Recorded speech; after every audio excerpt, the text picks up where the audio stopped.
What's up, guys? I know I told y'all last week that hopefully the holiday stuff was kind of finally over and I may have been able to get back on stuff. I was so wrong. So, hopefully now we're back and everything's going to be much better. Um, I do have a few games, I do believe two or three of them that I'm actually going to have come out hopefully this week. Let's hope. But let's take a look at Shady Part of Me.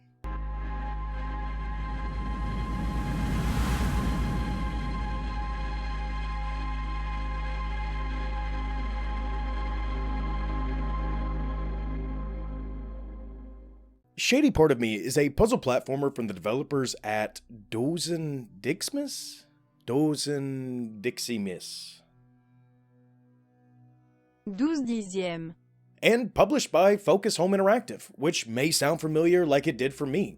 Focus is the same publishers from major titles like Vampire, Greedfall, and my all-time favorite, Farming Simulator 19.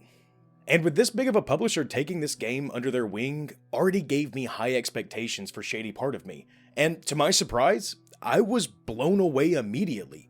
You play as a little girl and her shadow overcoming emotional struggles through this dark and somewhat fantastical dreamscape.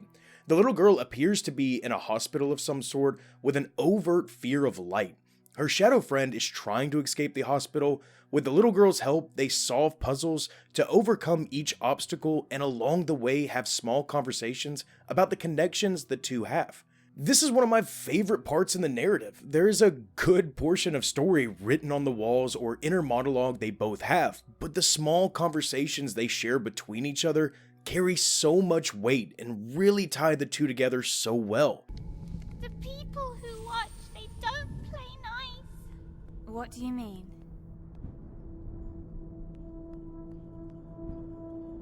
There's probably no one here. Don't worry. Another great aspect of storytelling is in the transitions. They don't happen all too often, but the first time it happened was almost mesmerizing. It's not like I haven't seen it before in other games, but I guess I got sucked into the imaginative world that I was navigating, then having it all phase back to reality of a hospital hallway was just a strange dose of reality that I honestly was not ready for. Another fantastic part of this game was its graphics and sound design. Graphically, it's dark, but the areas I traversed never got old and ended when they needed to, not dragging out for an unproportioned amount of time, and timing and pacing of this game was, to me, perfect. The new levels, the storytelling, and the length of the game was right where it needed to be. The animations as well had me blown away right at the beginning. The 2D shadow characters' animations are really so melodic and well detailed. I was hooked on it right off the bat. The girl's comic book shading and 3D world were beautiful, but the animations are small in her world, only walking, pushing, and pulling. It truly falls flat for me compared to the Shadow World's animations. The music brings a lot to the overall feel of the game. Soft melodies of the piano, soft bass chords from a guitar, and the ahs from a female vocalist, giving comfort and in some areas, slight tension to the game.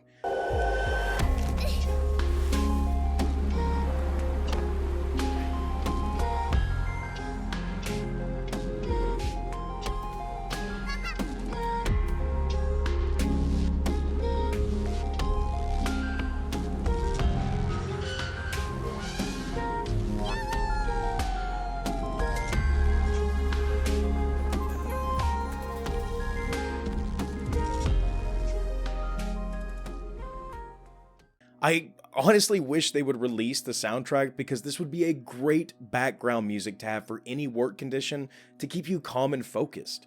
Shady Part of Me is more of a story-driven game, so the mechanics are not overly complicated with your simple switch character, push, pull, jump, and a rewind button for when you're caught in the light or if the shadow is destroyed, making it quick and simple to fix mistakes you may have made.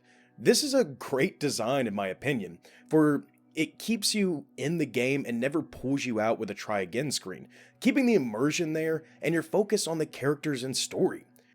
Now, mechanics may not be the shining point of this game, but level design is. Wonderful set pieces and events that mesmerize and pique my interest throughout the game.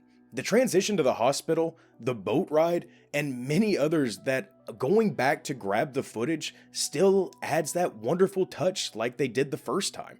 The puzzles are not overly complicated, a few gave me some troubles, but again, this is more story focused. Not to say that I did not enjoy the puzzles. By all means, I loved the shadow-based puzzles from both the shadow and the girl.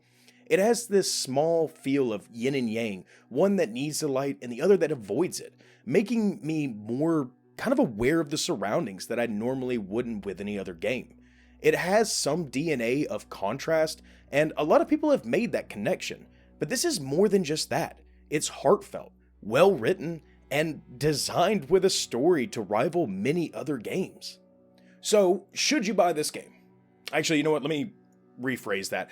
Go buy this game. Seriously, you are not going to be disappointed. This is a fantastic game, a wonderful puzzle platformer with a fantastic story. Right now, there's not very many reviews on it, so a lot of people haven't seen this or overlooked it.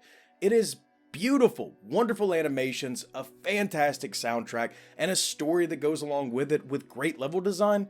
This is not something you want to miss. So I'm going to leave a link to the Steam, and if I can find a Nintendo Switch one, down in the description. It's on all platforms, so anybody can play this game, and everybody should play this game. If any game that you are going to play at the end of the year, or even in the beginning of next year, it should be one of these, because this is one of the better, if not best games that I've played in 2020. And I played Hades, and I played a lot of other ones, and it stacks up with them. So if you guys want to check it out, which I highly recommend, it's going to be down in the description. Thank you guys for, hanging around, waiting for the next video. I'm sorry it took so long. If you haven't subscribed already, go ahead and subscribe. I've got a whole bunch of new games coming out, so keep an eye out for those. And like always, guys, I'll see you in the next video, and have fun.